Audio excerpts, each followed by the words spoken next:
So we know that summer hit this weekend. I heard from lots of people, paces were down, heart rates were up, it felt like hell. I mean, all of the stuff that we feel when summer hits. And of course, we really haven't had any easing into it this year, and so, it's pretty brutal this weekend. So I just wanted to talk quickly kind of about Des Moines coming up because, we've got a couple weeks. We don't really know what Des Moines will be like in terms of the elements, and we want to prepare for all of that. So there are three different parts to thinking about Des Moines and the elements. The first one is what I call like logistical prep. And so that is making sure that you have considered like, and it sounds crazy because it's June, but you don't know. So you want to have considered like, what if it's cold? What if it's raining? What if it's super windy? What if it's really hot? What if it's cold and rainy on the bike and then it gets really hot on the run? And the reason that you're considering the whole host of options is for the logistical prep. So what do you need in terms of your gear? Like what gear should you take? And we can all drive there. So you need to be throwing in extra gear and thinking about what you'll do if it's cold and rainy on the bike, or what if it's really hot on the run, or if it's really hot on the bike. So what are the different things that you are going to wear to manage any elements that you can during your race?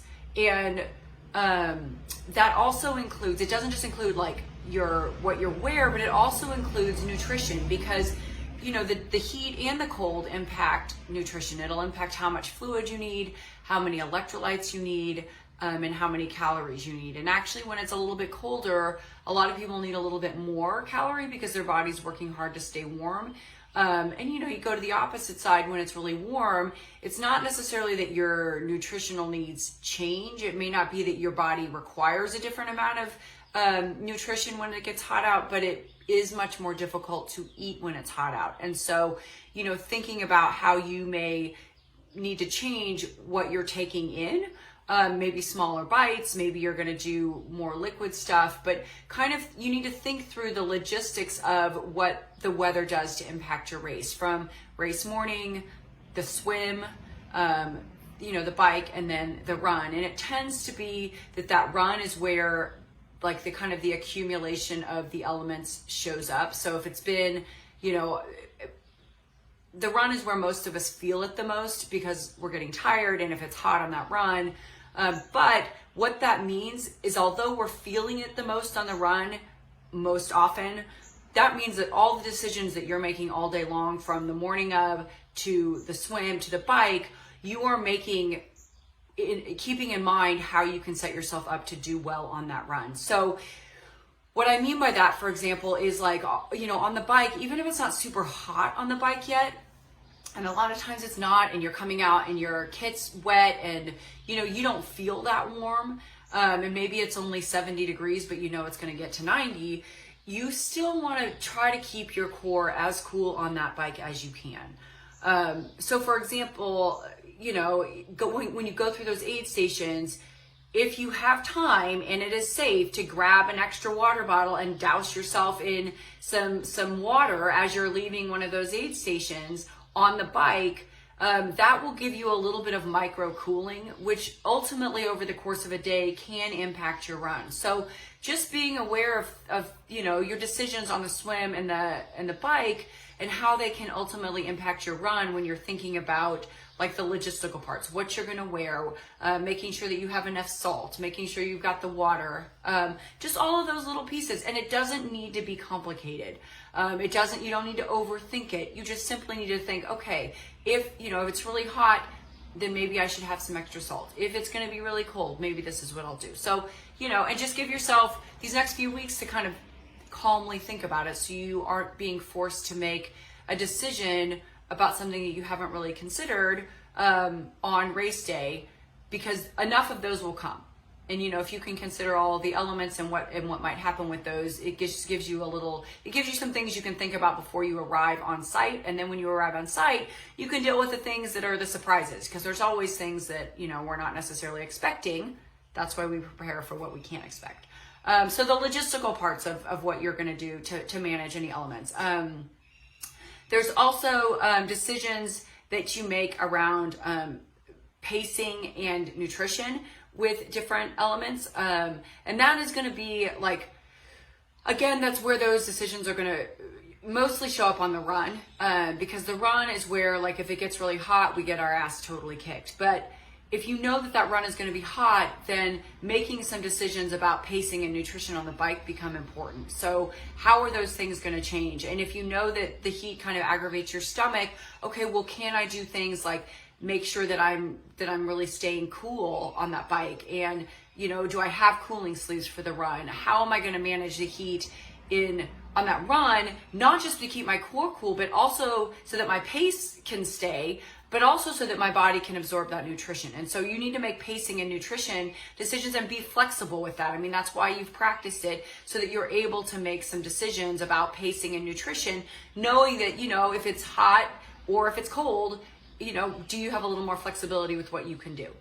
So you've got logistics, then you've got pacing and nutrition decisions that you're just being aware of. You know, it's not panic, you're not panicking. It's just putting some thought into it, thinking, okay, you know, what makes the most sense in this situation, given where I am with my fitness, given what I've practiced with, just taking in the information, making a calm decision. It doesn't need to be perfect. But the last and perhaps most important part of handling any sort of element is the mental adjustment. And that is super tough for all of us. But you know, the mental part of any race is one of the most important parts. So if you have set the expectation in your brain for, you know, whatever it is, if it's going to be hot and you've set the expectation that you're going to have to go a little bit slower, you're going to have to walk through the aid stations to make yourself stay cool, that it's going to be uncomfortable. If you have set those expectations, the way that your body physically responds is different than if you have not set those expectations.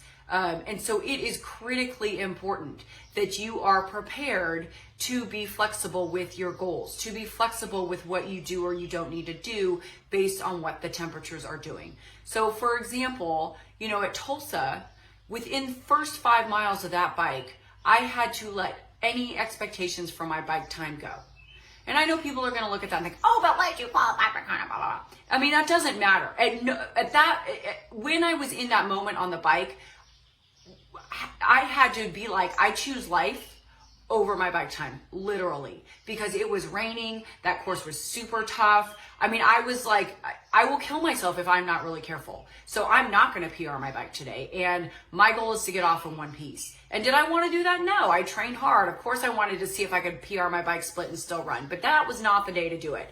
And so, you know, I had known going into Tulsa that was going to be a possibility. And so I prepared for it. You know, it wasn't what I wanted to do, but I surely did not want to go down on that bike. And so, you know, I had to just adjust. Well, this is what my bike is going to be. And, you know, maybe because I'm going a little bit easier on the bike, I'll have something left for the run, or however you need to frame it for yourself. But the mental expectations are extremely important to be thinking about over these next 2 weeks, as far as, if the weather is like this, then this is how I'm going to handle it physically and logistically, and this is how I'm going to handle it mentally, so that you are prepared. Because it is not a failure if your times are a minute or two slower per mile if those temperatures get really hot. That is what everybody is dealing with.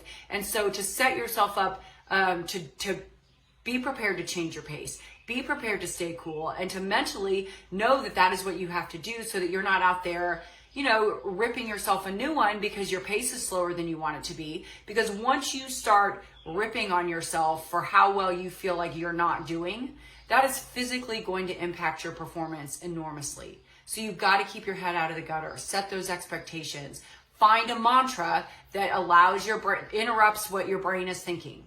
You know, if you can interrupt that negative thinking with something, you know, there were some points on that run at Tulsa where all I could do was think, yes, you can, yes, you can, yes, you can. And that was 1, 2, 3 steps, 1, 2, 3 steps, 1, 2, 3 steps. Because there were moments when I would come out of my bubble, and I literally had a moment in Tulsa when I just wanted to sit down on the grass and lay down and be done. Like, I just was like, this is just really painful and I don't want to do it anymore. And you know what? The second I started thinking that, I could feel it in my body. And I was like, I still have like 18 miles to go. I mean, you can't be feeling like that. So I couldn't really get my brain into a point where I could think about a whole lot, but I could just interrupt that negative thinking pattern with saying, yes, I can, yes, I can, yes, I can. And just doing that just to keep my head out of the gutter. So, that mental component of managing things this next couple weeks and in the race is important. I am rambling. Let me know if you need anything. I am more than available these next few weeks. So let's just get everybody prepared and ready to go because you guys are awesome. Bye.